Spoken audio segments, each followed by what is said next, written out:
pagi jemaat yang terkasih dalam Tuhan kita Yesus Kristus. Kita bertemu kembali dalam ibadah online kita GP Kris Kelapa Gading. Puji dan syukur kepada Allah kita yang senantiasa memelihara hidup kita. Sebagaimana kita ada saat ini, itu semua karena anugerah Tuhan yang begitu besar dalam setiap hidup kita. Marilah saya mengajak setiap jemaat untuk datang ke hadirat Tuhan. Kita siapkan hati kita pada hari ini untuk beribadah. Kita ambil sikap saat teduh sejenak untuk memulai ibadah kita.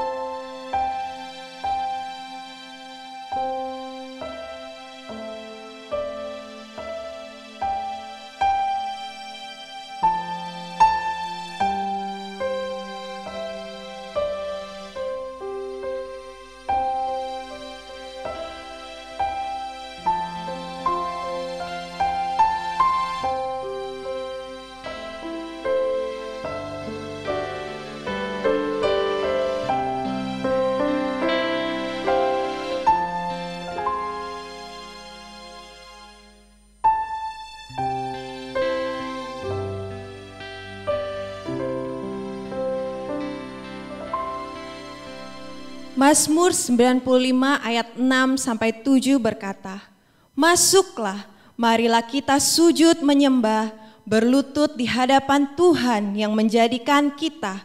Sebab dialah Allah kita, dan kitalah umat gembalaannya, dan kawanan domba tuntunan tangannya. Pada hari ini kiranya kamu mendengar suaranya." Mari kita bersama-sama menaikkan pujian Kasih Allah.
Bagi orang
Mari saya mengajak setiap jemaat bersatu dalam doa. Allah yang terkasih, terima kasih karena Engkau mengutus Tuhan Yesus menjadi juru selamat kami. Kami sungguh bersyukur karena melalui Yesus kami dapat memahami lebih banyak tentang-Mu dan kerajaan-Mu. Kami menikmati kasih Allah yang begitu besar, yang tak terukur dan tak dapat dilukiskan. Kami sungguh tak layak terima anugerah yang telah Tuhan Yesus lakukan di atas kayu salib. Anugerahnya karena Dia telah mati di atas kayu salib menebus dosa-dosa kami. Kami memohon saat ini, kami datang merendahkan diri di hadirat-Mu. Tuhan, sucikan dan kuduskan kami agar kami dapat berelasi dengan Engkau. Kami rindu memuji memuliakan Engkau. Kami rindu untuk mendengarkan kebenaran firman Tuhan, sehingga kami boleh semakin bertumbuh dalam iman kami, pengharapan kami akan Engkau. Biarlah Roh Kudus memimpin menyertai ibadah kami ini, dari awal hingga akhirnya selesai. Biarlah semua yang kami lakukan dapat berkenan di hadapan Tuhan, menjadi persembahan yang harum, dan segala puji syukur dan hormat dan kemuliaan kami naikkan hanya bagi nama Tuhan kami yang berkuasa, Tuhan dan Juru Selamat kami yang hidup. Haleluya, amin.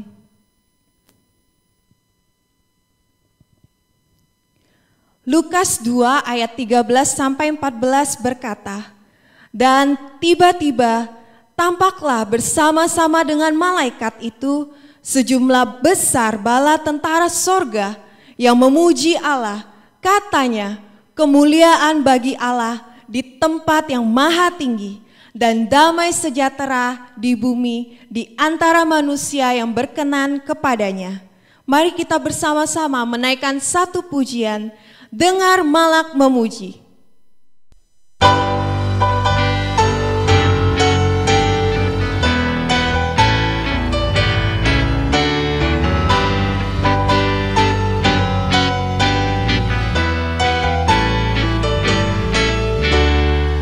Dengar Malak memuji, mulia bagi Sang Raja, damai dan sejahtera turun dalam dunia. Bangsa-bangsa bangkitlah dan bersoraklah serta langit bumi dengarlah, lahir Kristus Sang Raja. Dengar Malak memuji, mulia bagi Sang Raja. Yang di sorga disembah, Kristus Raja yang bakal lahir dalam dunia, dan Maria bundanya.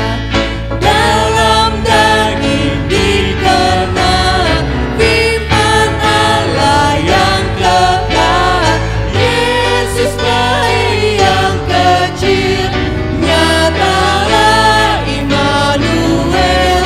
Dengar Malak memuji, mulia bagi Sang Raja. Musik saja.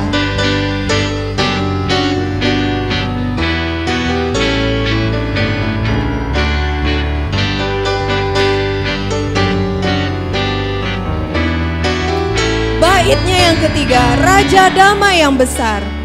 Raja damai yang besar, sorga hidup yang benar, datang pilih umatnya, beri harapan dalamnya.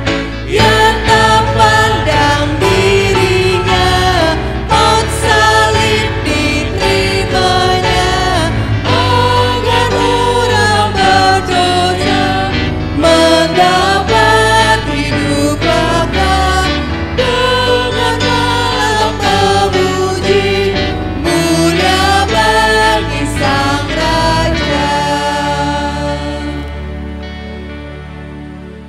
dalam kitab Yesaya 7 ayat 14 berkata, "Sebab itu Tuhan sendirilah yang akan memberikan kepadamu suatu pertanda. Sesungguhnya seorang perempuan muda mengandung dan akan melahirkan seorang anak laki-laki, dan ia akan menamakan dia Immanuel." Firman Tuhan pada hari ini akan disampaikan oleh Pendeta Kristono dengan bertemakan menyambut Natal dalam kegelapan. Apa yang sebenarnya harus kita siapkan untuk menyambut Natal? Apakah dengan kemeriahan saja? Mari kita siapkan hati kita untuk mendengarkan bagaimana kita harus menyambut Natal. Biarlah kita terus menyatakan janji dan iman kita hingga Yesus datang kedua kalinya, bahwa kita terus menyatakan Yesuslah yang satu-satunya kebenaran dan yang dapat memberikan kita hidup kekal, menyelamatkan umat manusia yang berdosa, dan memberikan kita semua pengharapan.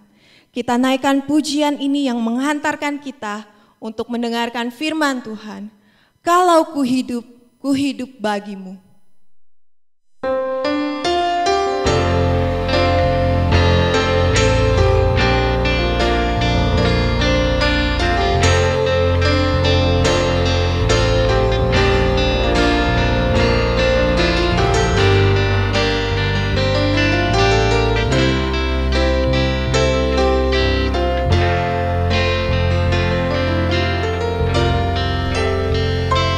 Yesus, kau kebenaran yang menyelamatkanku. Kau memberikanku hidup dan pengharapan.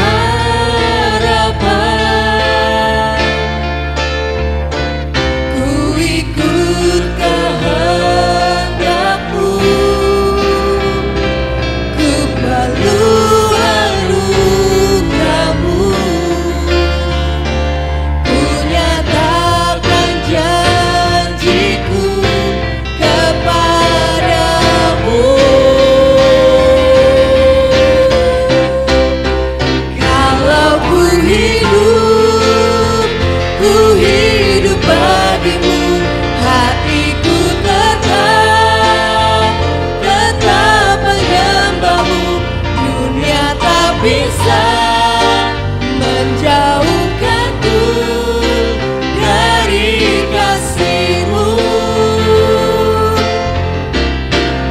Selama ku hidup bagimu. Mataku tetap memandangmu. Dunia tak bisa menjauhkanku dari kasih-Mu.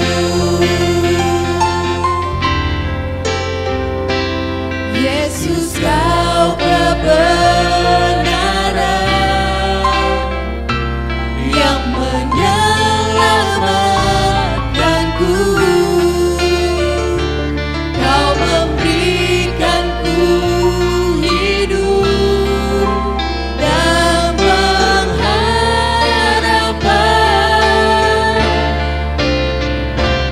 Ku ikut kehendakmu, ku perlu anugerahmu. Ku nyatakan janjiku kepadamu. Kalau ku hidup Tuhan, kalau ku hidup bagimu. Hatiku tetap menyembahmu. Dunia tak bisa menjauhkanku dari kasih-Mu. Selama ku hidup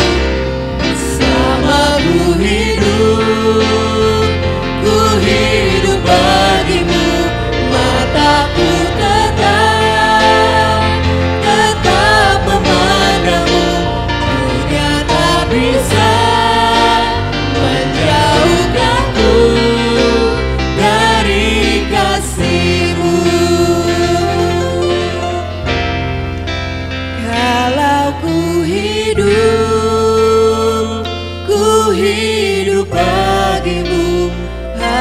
hatiku tetap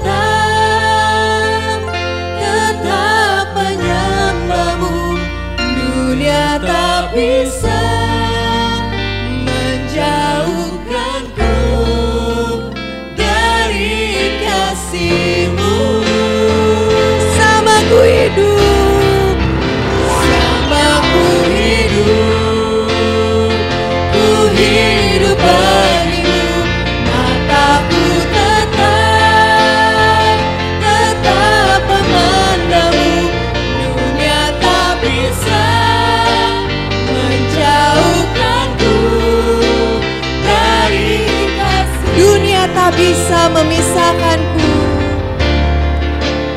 Dunia tak bisa menjauhkanku dari kasih-Mu.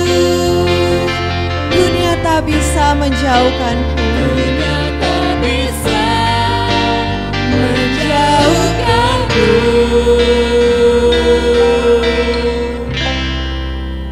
dari kasih-Mu.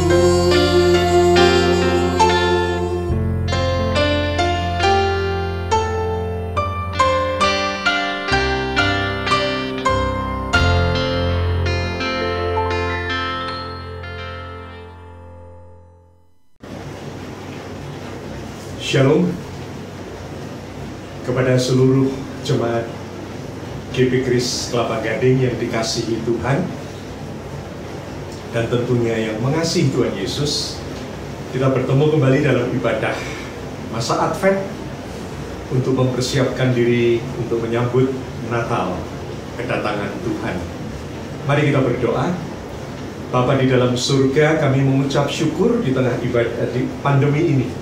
Engkau mengizinkan kami boleh beribadah melalui online sekalipun. Kami percaya bahwa esensi ibadah kami tetap karena kami menyembah Allah dan Roh yang hidup, Allah yang hidup, yang selalu berkenan dalam setiap hati orang-orang percaya. Dan 2-3 orang berkumpul sekalipun melewati online, Tuhan ada bersama dengan kami. Berkati kami hari ini agar kami boleh mendengar firman-Mu, dan Roh Kudus biarlah memimpin kami sehingga kami boleh mendapat berkat-Mu. Dalam Tuhan Yesus kami berdoa. Haleluya. Amin. Saudara, tema yang saya ambil pada hari ini, yaitu pada tanggal 13 Desember, adalah menyambut Natal dalam gelap. Ini adalah masih menjadi bagian dari masa Advent. Dan saya ambil di dalam Lukas 3 ayat 1 sampai dengan yang 6, kisah tentang Yohanes Pembaptis. Dalam tahun ke-15 dari pemerintahan Kaisar Tiberius, ketika Pontius Pilatus menjadi wali negeri Yudea dan Herodes raja wilayah Galilea, Filipus saudaranya raja wilayah Iturea dan Trakonitis, dan Lisanias raja wilayah Abilene. Pada waktu Hanas dan Kayafas menjadi imam besar, datanglah firman Allah kepada Yohanes anak Sakaria di padang gurun. Maka datanglah Yohanes ke seluruh daerah Yordan dan menyerukan, "Bertobatlah dan berilah dirimu dibaptis, dan Allah akan mengampuni dosamu." Seperti ada tertulis dalam kitab nubuat Yesaya, ada suara yang berseru-seru di padang gurun, "Persiapkanlah jalan untuk Tuhan, luruskanlah jalan baginya.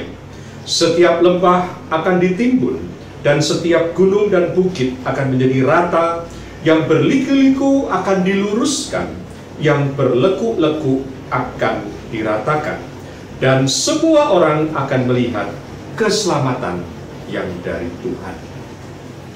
Saudara, ketika kita ingin merayakan Natal, maka yang terpenting kita harus tahu makna Natal yang sebenarnya.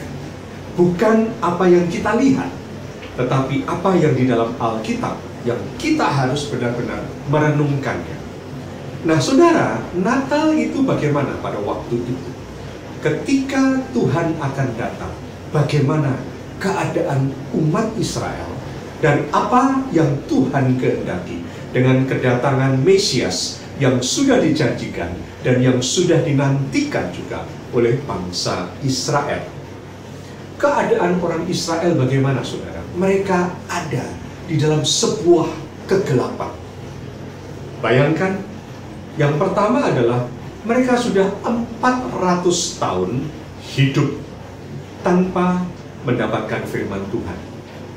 Anda tahu mereka adalah bangsa yang religius, bangsa yang mengandalkan tuntunan dari Tuhan. Dan banyak nabi-nabi selama sebelumnya itu diutus oleh Tuhan untuk menyatakan kehendak Tuhan. Dan rakyat itu, kemudian bangsa itu belajar untuk mentaati. Dan saudara tahu, sejak Maleakhi, maka 400 tahun setelah itu Tuhan tidak berbicara sama sekali. Saudara bisa bayangkan ketika Tuhan tidak menjawab doa mereka, ketika mereka bertanya, Tuhan diam saja. Itu 400 tahun. Dan kedua, selama 400 tahun itu mereka juga dijajah oleh berbagai bangsa sesuai dengan nubuat yang ada di dalam kitab Daniel. Ada Alexander Agung, dan yang terakhir itu adalah orang Romawi yang menjajah mereka, dan betul-betul orang Romawi itu menguasai tanah Palestina dan bahkan dikatakan seluruh dunia. Mereka dijajah. Banyak pemberontakan yang dilakukan oleh orang-orang Israel dan selalu gagal. Nah, bagaimana dengan kehidupan mereka, agama mereka? Sangat disayangkan, saudara. Justru pemimpin-pemimpin agama itu tidak melakukan apa yang Tuhan kehendaki. Ada 2 imam besar. Berapa, saudara? 2 imam besar waktu itu. Jelas imam besar itu hanya 1. Tapi mengapa ada 2 imam besar? Karena ada perebutan kekuasaan. Pengen jadi imam besar. Maka agak heran. Imam besar itu sudah jadi masalah perebutannya dari dulu, bahkan sampai sekarang ini di Indonesia juga banyak sekali berbicara tentang imam besar. Karena itu jabatan yang dari Tuhan. Nah, orang Israel itu ternyata salah. Ada Hanas dan Kayafas yang mereka masih bersaudara atau menantu kalau nggak salah. Dan mereka berbagi kekuasaan. Jelas ini sebuah satu kekuasaan yang korup. Bagaimana saudara melihat juga orang-orang Israel, para ahli Taurat dan orang-orang Farisinya? Mereka juga orang-orang legalis, tapi juga orang-orang munafik. Sehingga seringkali dikatakan mereka itu oleh Yohanes Pembaptis ular beludak. Dan Tuhan mengatakan mereka pencinta uang. Saudara, keadaan itulah yang sebenarnya. Kegelapan yang terjadi sebenarnya adalah kegelapan secara spiritual. Oleh karena itu, kemudian Tuhan perlu mengutus seseorang sebelum Mesias itu datang. Yaitu orang ini adalah Yohanes Pembaptis. Dan dia mengingatkan bangsa ini untuk lepas daripada kegelapan. Mereka harus bertobat. Mereka berpikir mereka punya masalah di luar yang besar, penjajah dan sebagainya. Tapi persoalan terbesar adalah kehidupan mereka di hadapan Tuhan jauh daripada yang diinginkan, sehingga mereka ada di dalam kegelapan. Dan Tuhan mengatakan, bertobatlah. Yohanes mengatakan, bertobatlah dan bila dirimu dibaptis, maka Allah akan mengampuni dosa. Mereka tidak berdaya dengan dosa. Satu-satunya jalan, bertobat dan akan diampuni Tuhan. Dan mereka harus menerima Mesias sebagai juru selamat dunia. Oleh karena itu, saudaraku sekalian, ini yang paling penting makna Natal. Bahwa sebenarnya tujuan Tuhan adalah untuk menyelamatkan umat manusia dari kegelapan dosa yang membinasakan.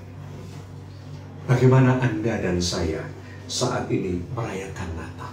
Apa yang ada di dalam pikiran kita? Kalau Yesaya itu menubuatkan kedatangan Mesias dalam Yesaya 9, dikatakan adalah bahwa ada yang bangsa yang berjalan di dalam kegelapan melihat terangnya yang ajaib. Apakah kita ini benar-benar merasa sebenarnya tanpa kedatangan Mesias, kita tidak bisa lepas dari belenggu dosa dan kegelapan yang menguasai hidup kita. Kalau iya, kita ini adalah orang yang bisa merayakan, menyambut, dan mensyukuri Natal itu. Karena keadaan yang sebenarnya adalah dalam dunia ini, Natal yang sekarang terjadi ini adalah Natal yang berbeda dengan apa yang dikehendaki Tuhan. Saudara bisa membayangkan saat ini bagaimana orang-orang itu merayakan Natal. Baik orang-orang yang pernah menjadi Kristen, baik orang-orang yang bukan Kristen, bahkan orang Kristen sendiri. Bagaimana mereka merayakan Natal? Coba kita lihat. Natal sekarang ini sesuatu yang berbeda dengan dulu yang dikehendaki Tuhan. Maka itu apakah engkau dan saya masih menghendaki apa yang Tuhan kehendaki di dalam Natal ini? Yang pertama, biasanya adalah Natal ini adalah Natal yang bersifat seasonal atau musiman. Desember, November itu sudah mulai, kalau nggak zaman pandemi, mal-mal sudah penuh dengan hiasan Natal. Shopping. Natal juga berarti adalah tur keluarga. Maka itu banyak gereja yang mengadakan perayaan Natal sebelum tanggal 25. Ibadah Natal 25. Tapi coba yang datang ibadah Natal jauh lebih sedikit. Karena apa? Sebagian besar orang-orang itu sudah pergi tur ke luar negeri. Untung ini pandemi ya. Sehingga tanggal 25 nanti diharapkan semua orang ada di tempat walaupun secara online. Natal itu seperti musiman saja. Di tangan para pebisnis, Natal diubah sesuatu yang semarak untuk bisnis. Dan kita seringkali tidak sadar. Natal pun, kalau saudara pergi ke kantong-kantong Kristen di Indonesia ini, Natal itu juga adalah satu sarana untuk reuni. Natal itu adalah tempat di mana mereka itu reuni. Ada Natal RT, ada Natal RW, ada kecamatan mungkin, ada Natal daripada ex-mahasiswa atau SMA atau SMP atau SD. Ada Natal wilayah, ada Natal provinsi, bahkan ada Natal nasional. Natal itu sudah sebagai sesuatu di mana tempat untuk bertemu kembali saat-saat tertentu. Maka juga di selain orang itu lari pergi untuk tur, banyak orang yang pulang kampung. Untuk apa? Berkumpul bersama keluarga untuk Natalan. Tetapi intinya adalah berkumpul. Bukan memahami dan memaknai Natal itu sendiri. Natal juga sesuatu yang ritual, yang diulang-ulang tiap tahun. Selalu mempersiapkan kur, baju seragam kur yang baru, yang disiapkan beberapa bulan sebelumnya. Natal juga diisi dengan drama-drama Natal yang dipersiapkan berbulan-bulan. Pujiannya, musiknya, panggungnya, pohon Natalnya. Dari itu selalu harus ada, karena itulah Natal. Kita masuk kepada sesuatu yang bersifat ritual bahkan. Tetapi seringkali Tuhan tidak ada di tempat itu. Yang kita rayakan, yang kita agungkan, yang kita nyanyikan, Dia tidak berkenan hadir di situ. Karena apa? Hati kita sama sekali tidak menyambut Natal seperti yang dikehendaki oleh Tuhan. Apakah kita ini mengerti? Menyambut Natal seperti yang ada di dalam Alkitab. Ketika gembala-gembala di padang mendengar kabar baik yang pertama kali dari para malaikat, bahwa hari ini telah lahir bagimu seorang juru selamat, Tuhan, di kota Daud. Apakah kita juga seperti para orang-orang Majus yang benar-benar mencari tanda, mengikuti perjalanan bintang di timur gitu, sampai mereka mencari dan bertemu dan menyembah Dia, Raja orang Yahudi yang baru dilahirkan itu. Apakah Natal ini kita menyambut seperti Simeon yang bertahun-tahun berdoa berpuasa untuk mendapatkan kedatangan Mesias, dan ketika dia membopong bayi itu, dia mengatakan, Tuhan, ambil hidupku, aku sudah tahu engkau menggenapinya. Atau seperti Nabi Hana yang juga bertahun-tahun berdoa berpuasa menantikan Mesias yang memberikan terang, melepaskan bangsanya daripada kegelapan. Oleh karena itu, saudaraku sekalian, mari kita renungkan, apakah kita memerlukan Tuhan? Apakah hidup ini memerlukan Tuhan yang mengampuni dosa kita, sehingga dia harus turun dan menjadi penebus dosa, menjadi juru selamat kita? Kalau itu ya, berarti kita bisa merayakan Natal dengan penuh syukur dan iman kita diteguhkan. Natal bagi Anda dan saya juga menjadi satu tanda bahwa kita juga menantikan kedatangan Tuhan yang kedua kali. Ketika kita memperingati Natal ini nanti, kita akan sedang berpikir bahwa Tuhan akan datang yang kedua kali untuk menggenapi apa yang dijanjikan, membawa kita yang sudah dilepaskan dari belenggu dosa masuk ke dalam kemuliaannya bersama Bapa di dalam kerajaan surga yang sudah dipersiapkan oleh Dia. Jadi saudaraku sekalian, Natal itu juga bukan hanya mengingatkan bahwa kita adalah orang-orang berdosa yang menerima anugerah, tetapi Natal juga mengatakan tujuan hidupmu dan hidup saya bukan di dunia ini. Saudaraku, apa hikmat pandemi bagi kita? Hikmat pandemi bagi anak-anak Tuhan adalah apapun juga yang ada di dunia ini tidak akan pernah kekal. Apa yang engkau punya di dunia ini, apa yang engkau usahakan di dunia ini, apa yang engkau bangun di dunia ini, apa yang engkau miliki di dunia ini, seketika Tuhan bisa izinkan buang. Pandemi ini meruntuhkan banyak orang, banyak perusahaan, banyak orang yang kolaps, bangkrut. Seorang teman mengatakan bahwa kira-kira uangnya hilang 45 miliar. Saudara, Anda dan saya jangan putus asa.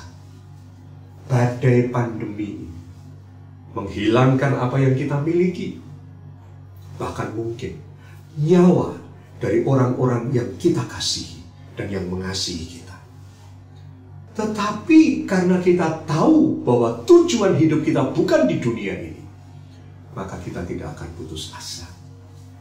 Kita tahu bahwa apapun yang ada di dunia ini tidak kekal. Dunia dengan segala kemewahannya akan hilang. Tetapi barang siapa percaya kepada Bapa akan diselamatkan. Apakah engkau dan saya diteguhkan untuk hidup ini menantikan kedatangan Tuhan yang kedua, dan tujuan hidup kita adalah masuk di dalam kekekalan? Jangan putus asa. Maka itu nanti ketika pandemi ini diizinkan lewat, jangan Anda kemudian 100% atau 1000% kembali mengusahakan mendapatkan apa yang hilang, untuk mendapatkan kembali baik itu kekayaan Anda, baik itu posisi Anda, baik itu kekuasaan Anda, baik itu kenikmatan hidup. Orang itu mengejar 4 hal paling enggak. Power, kekuasaan. Kekuasaan bisa hilang. Pandemi ini menghilangkan kekuasaan. Yang kedua, position. Power, kekuasaan. Anda bisa memiliki satu bisnis yang menguasai market. Position, Anda punya karir yang bisa naik setinggi mungkin. Itu menghasilkan possession, harta yang mengalir masuk. Dan harta inilah yang kemudian membuat hidup ini penuh kenikmatan, pleasure. Power, position, possession, and pleasure. Bukankah itu dikejar oleh manusia di dunia ini? Pandemi ini Tuhan menyadarkan bahwa apa yang kita harapkan di dunia ini sia-sia. Harapkanlah kedatangan Tuhan yang kedua kali. Dan melalui Natal ini, iman kita diteguhkan. Tapi sekali lagi, setelah pandemi lewat ini, bagaimana hidup Anda? Apakah ingin kembali meraih yang hilang itu? Ataukah kita sudah mengerti bahwa tujuan hidup kita itu adalah keselamatan jiwa kita dan keselamatan manusia di dunia ini? Natal juga sesuatu yang istimewa yang akan mengubah paradigma kita melihat hidup ini. Bagaimana menurut Anda? Apakah kegelapan yang dialami oleh orang Israel pada menjelang kedatangan Tuhan juga terjadi khususnya di Indonesia, tetapi juga di dunia? Mungkin dunia Anda tidak punya informasi, tetapi kalau Indonesia, kalau Jakarta, mungkin Anda punya informasi yang banyak tentang bagaimana kita sedang ada di dalam kegelapan. Dan kegelapan itu ingin menguasai dan menghancurkan kita, orang Indonesia. Anda lihat situasi kondisi ini, bagaimana orang-orang yang hidup dalam kegelapan, mereka itu tidak peduli dengan apa yang dikatakan orang. Mereka itu adalah orang-orang yang tidak bisa mendengar hal yang benar. Mereka hanya mau mendengar diri mereka sendiri. Mereka hanya mau membenarkan diri mereka sendiri.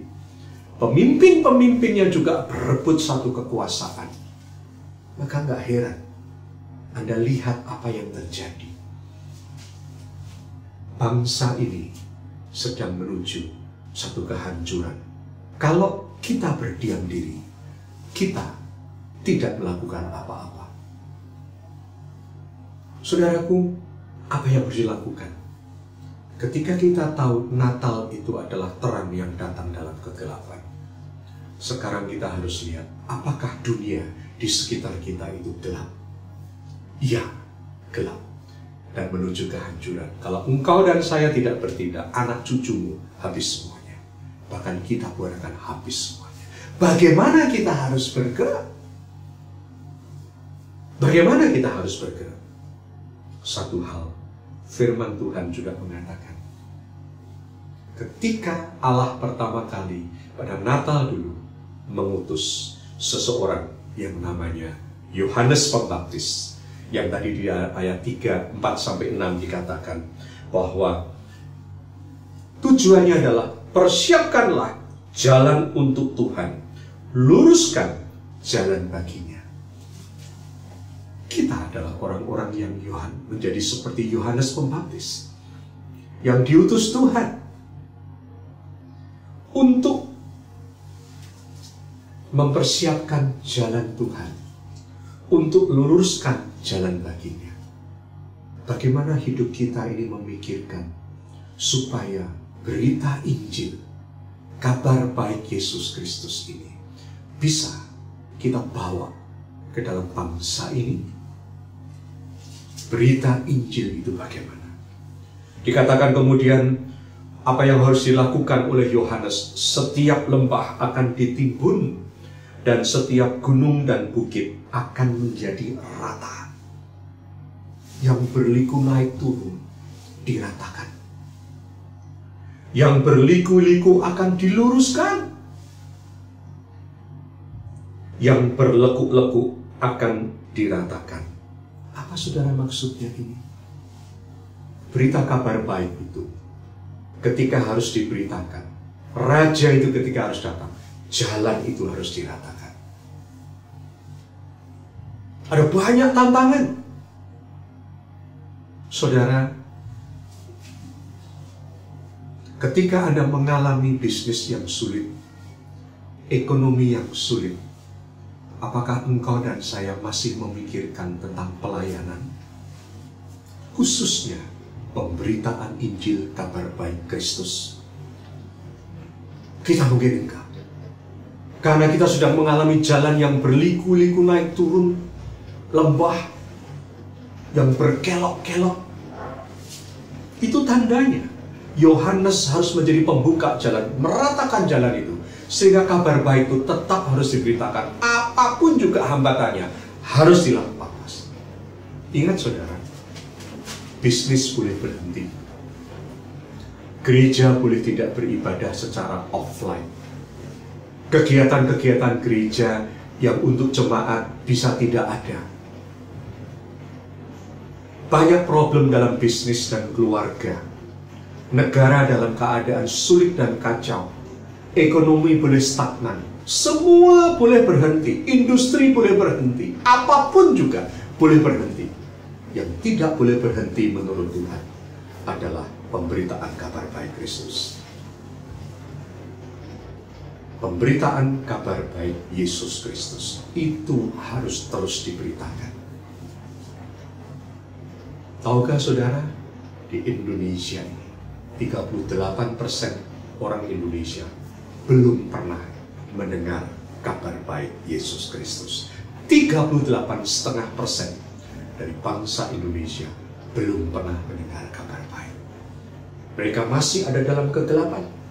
Dan Indonesia adalah negara nomor 4 yang dimana banyak yang belum mendengar kabar baik. Sehingga dikatakan juga, dan semua orang akan melihat keselamatan yang dari Tuhan. Apa artinya?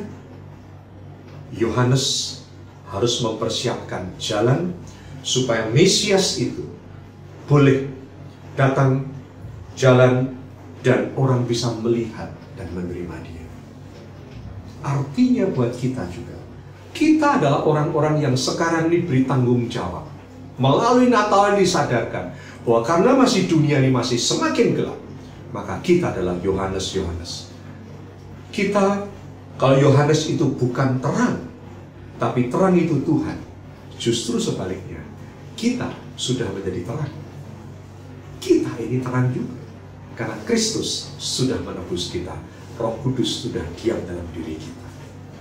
Maka itu dikatakan bahwa dan semua orang akan melihat keselamatan yang dari Tuhan.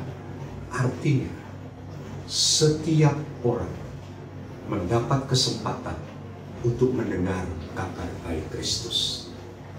Melalui berbagai usaha yang tidak boleh berhenti dari kita. Tidak boleh ada alasan apapun. Lekukan, tanjakan, turunan dalam kehidupan yang menyusahkan kita. Itu bukan alasan. Injil harus diberitakan supaya orang mendapat kesempatan. Kalau orang tidak mendengar berita kabar baik, itu adalah karena banyak anak Tuhan yang mengambil hak mereka. Banyak anak Tuhan yang tidak mau melakukan kewajibannya, sehingga hak mereka itu untuk mendengar kabar baik tidak pernah bisa terjadi. Itu adalah karena kita egois. Oleh karena itu bagaimana? Gereja harus berhenti untuk memikirkan dirinya sendiri. Gereja harus berhenti untuk memikirkan dirinya sendiri. Jemaat harus berhenti untuk memikirkan dirinya sendiri. Doa-doa kita selama ini adalah doa dilepaskan dari pandemi, dilepaskan dari kesulitan ekonomi, dilepaskan dari gini, dari itu. Semuanya kita minta untuk kita. Apa yang kita minta? Untuk orang-orang itu yang memang kehendak Tuhan. Kita tidak melakukan prioritas itu. Kita harus berhenti, saudara, untuk melayani jemaat yang hanya takut mati, takut sakit, takut miskin, takut ini minta didoakan.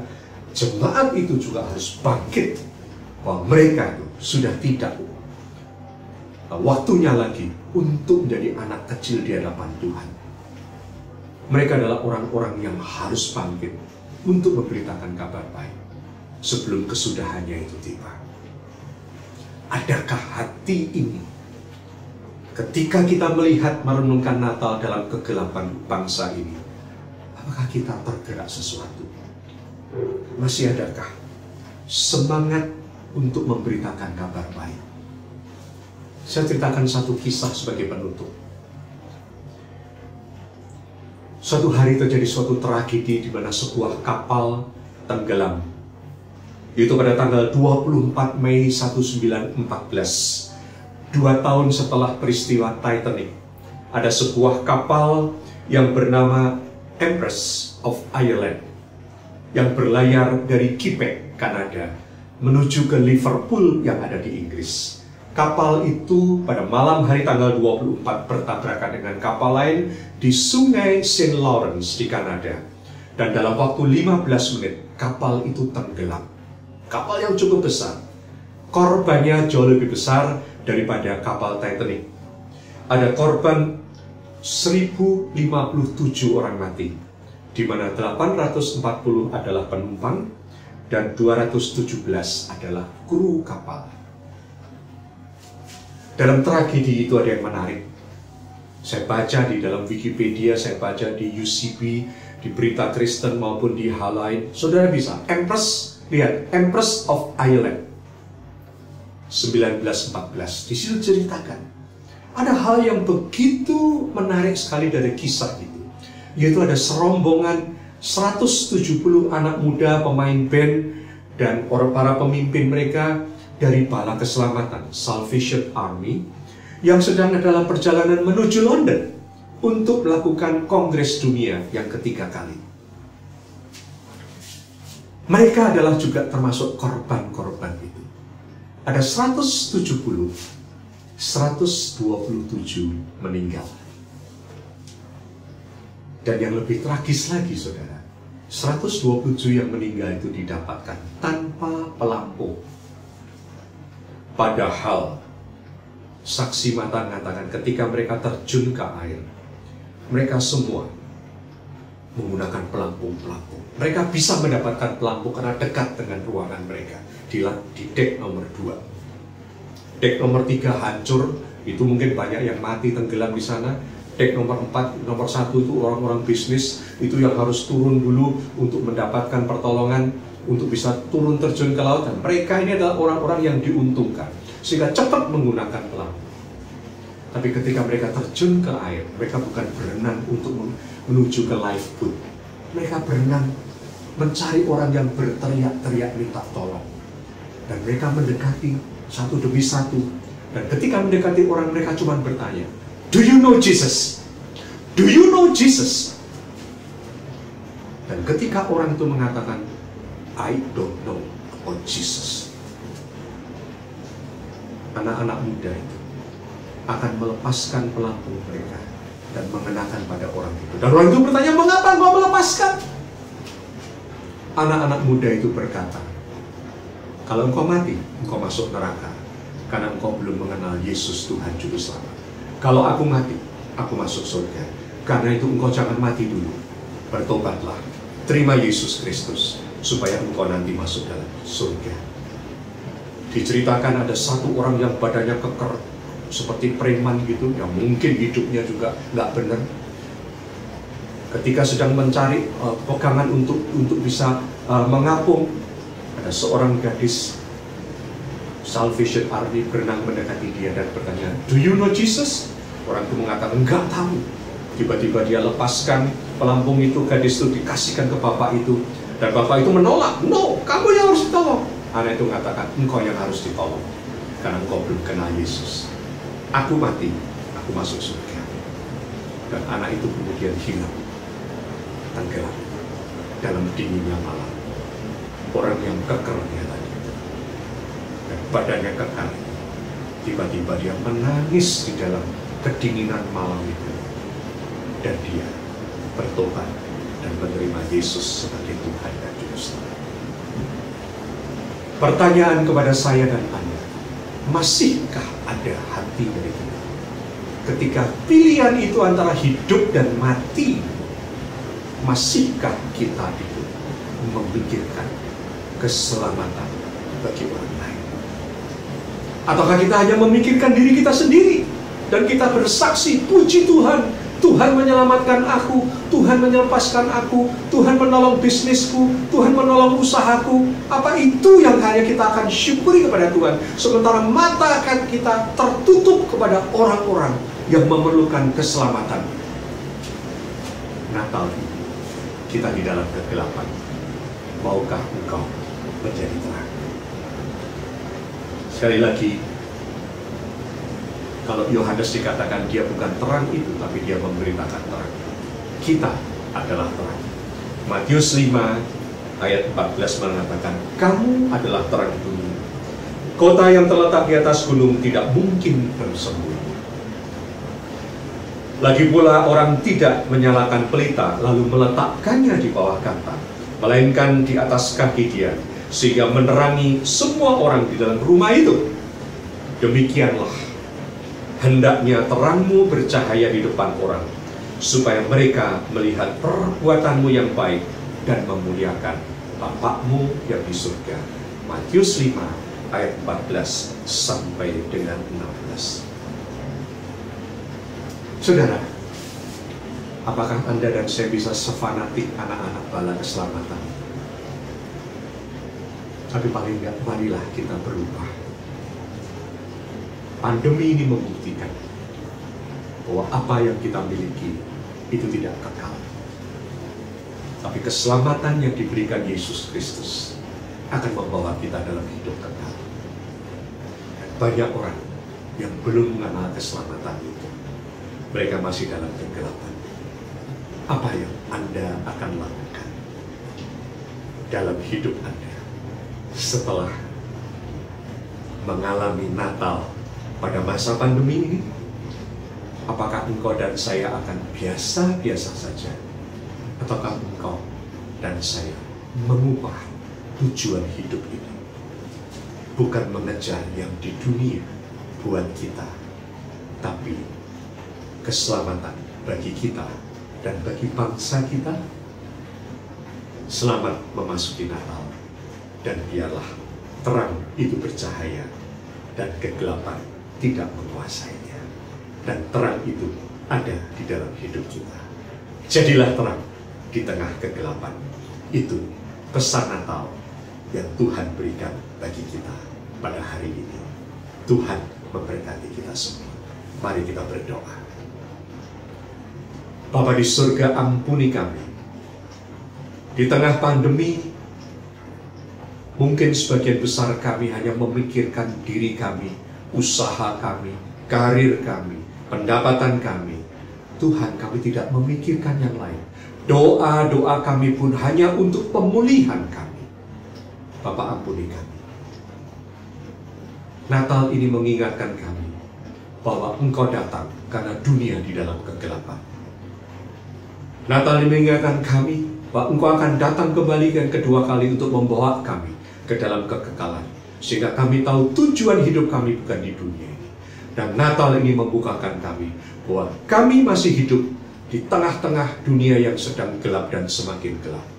Dan biarlah kami sekarang menjadi Yohanes Pembaptis yang membawa terang, yaitu terang yang ada di dalam hidup kami.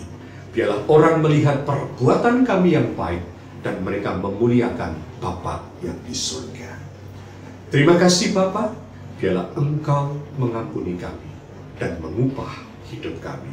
Di dalam Tuhan Yesus kami berdoa, dan kami menyambut Natal ini dengan penuh ucapan syukur dan sukacita. Haleluya. Amin. Tuhan memberkati kita. Mari setiap jemaat kita meresponi firman Tuhan yang telah kita dengar dengan pujian Natal di hatiku. Biarlah kasih Kristus hadir dalam setiap hati kita dan hidup kita, sehingga dimanapun kita berada, kita dapat memberitakan bahwa Tuhan Yesus akan datang kedua kalinya. Kita menaikkan pujian ini, Natal di hatiku.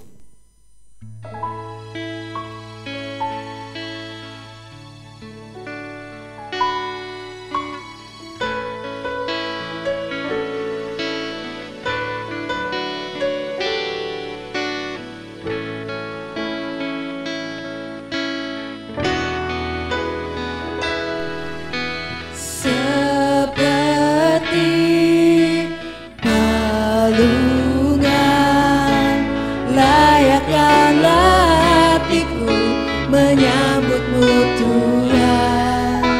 Seperti emas kau menyandangmu, biar hidupku berkenan padamu.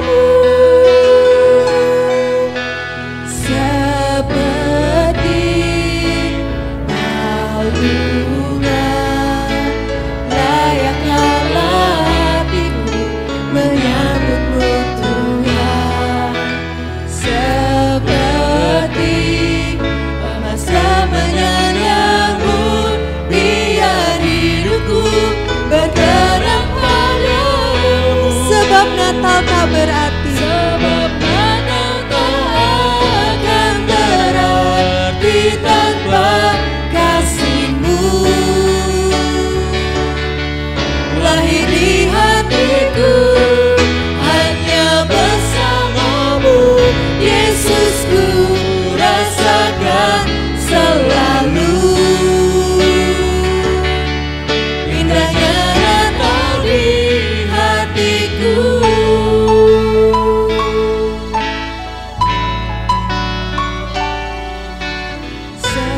Seperti palungan, layakkanlah hatiku menyambutmu Tuhan. Seperti emas kau menyandangmu, biar hidupku berkenan padamu. sebab Natal Sebab Natal tak akan berarti tanpa kasih-Mu. Lahir di hatiku hanya bersama-Mu, Yesus, ku rasakan selalu. Indahnya Natal di hatiku.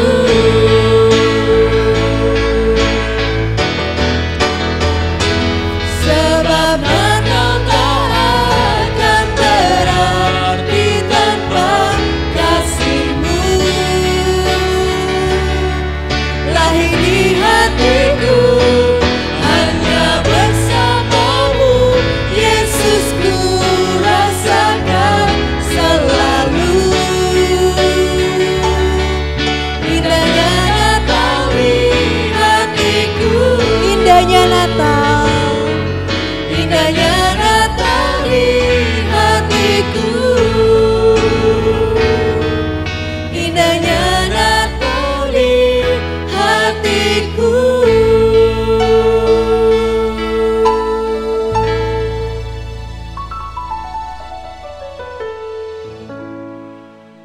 mari segenap jemaat kita mengakhiri ibadah kita pada hari ini dengan menaikkan pujian doksologi.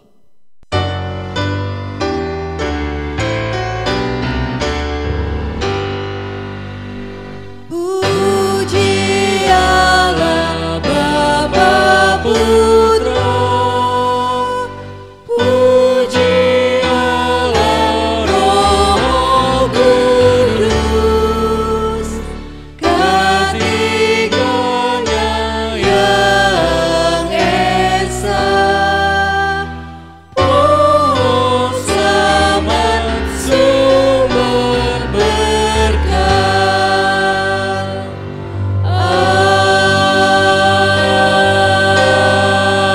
Amin. Saudara, kita sudah pada akhir dari ibadah kita, dan mari kita berdoa.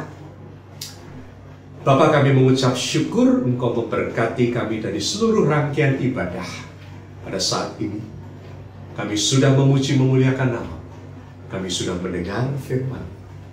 Bapa di surga, biarlah Engkau menyertai kami, agar kami menjadi terang-terang bagi keluarga kami, bagi orang-orang di perusahaan kami, bagi lingkungan kami, bahkan bagi bangsa kami ini, Tuhan.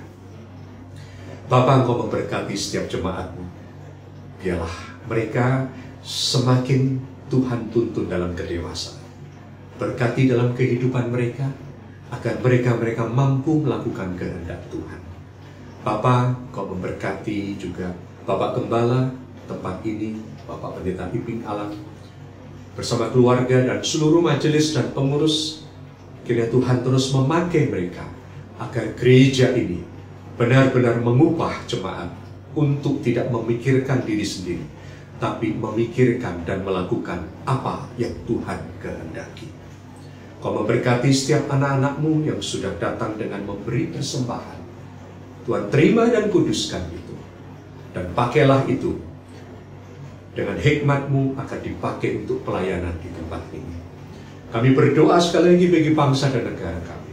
Mohon hikmat tuntun pimpinan-Mu bagi Bapak Presiden, Wakil Presiden, dan seluruh jajaran menteri, bahkan seluruh kepala daerah dan TNI dan Polri yang sedang mengalami masa-masa yang sulit, pandemi, dan juga ancaman-ancaman intoleransi dan disintegrasi yang terus-menerus ditiupkan oleh orang-orang yang hidup di dalam kegelapan. Tuhan, tolonglah, biarlah Engkau memakai mereka sebagai alat-Mu juga, agar Indonesia ini dipulihkan. Bahkan kami pun boleh menjadi alat Tuhan untuk memulihkan Indonesia. Terima kasih Bapa. Kami kembali ke tempat kami dan kami memerlukan berkat anugerah-Mu. Saudara-saudara yang dikasihi oleh Allah Bapa dalam Tuhan Yesus Kristus, kembalilah ke tempat kehidupanmu masing-masing dengan membawa anugerah dan damai sejahtera dari Allah Bapa. Cinta kasih yang diberikan di dalam anaknya yang tunggal Tuhan Yesus Kristus. Dan penyertaan dan penghiburan dari Allah Roh Kudus, ketiganya yang esa, menyertai saudara dan kita semua dari sekarang sampai selama-lamanya, sampai Tuhan Yesus datang dalam Natal yang kedua, menjemput kita para saleh-salehnya. Terima kasih Bapa. Amin.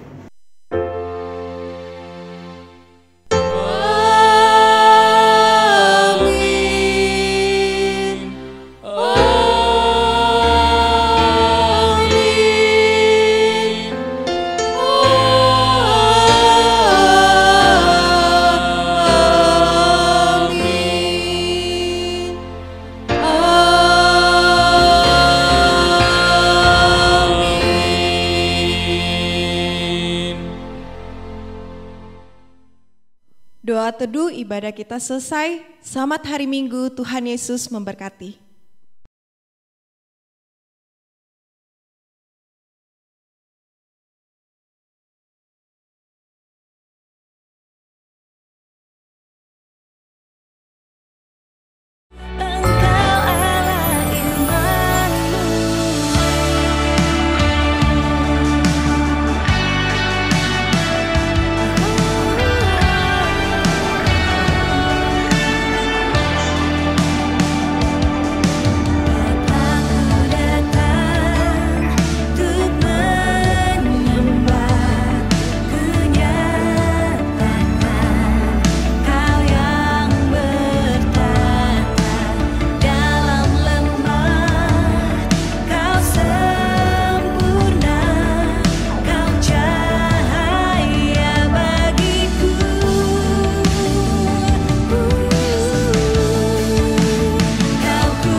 Segenap jemaat GP Kris Kelapa Gading, izinkan saya untuk menyampaikan warta jemaat pada hari ini.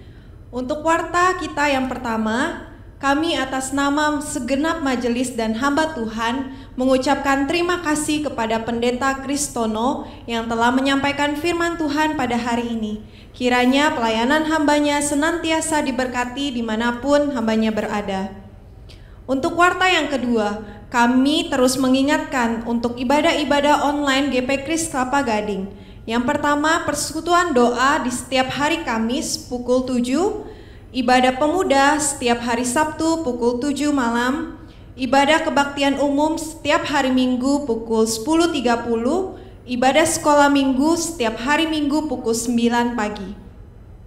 Untuk warta yang ketiga, dalam rangka memeriahkan Natal, GP Kris Kelapa Gading mengundang setiap jemaat untuk berpartisipasi memberikan persembahan pujian dengan judul pujian We Wish You Merry Christmas, yang petunjuknya akan diinfokan melalui grup WhatsApp Jemaat GP Kris Kelapa Gading. Untuk warta yang keempat, kami mengingatkan kepada segenap jemaat untuk mempersiapkan diri menerima perjamuan kudus yang akan diadakan pada ibadah minggu depan. Untuk warta yang kelima, kami mengucapkan terima kasih kepada setiap jemaat yang setia memberikan persembahan melalui transfer ke rekening bank GP Kris Kelapa Gading. Kiranya Tuhan Yesus senantiasa memberkati hambanya. Dan demikian warta jemaat yang dapat saya sampaikan pada hari ini. Selamat hari Minggu, Tuhan Yesus memberkati.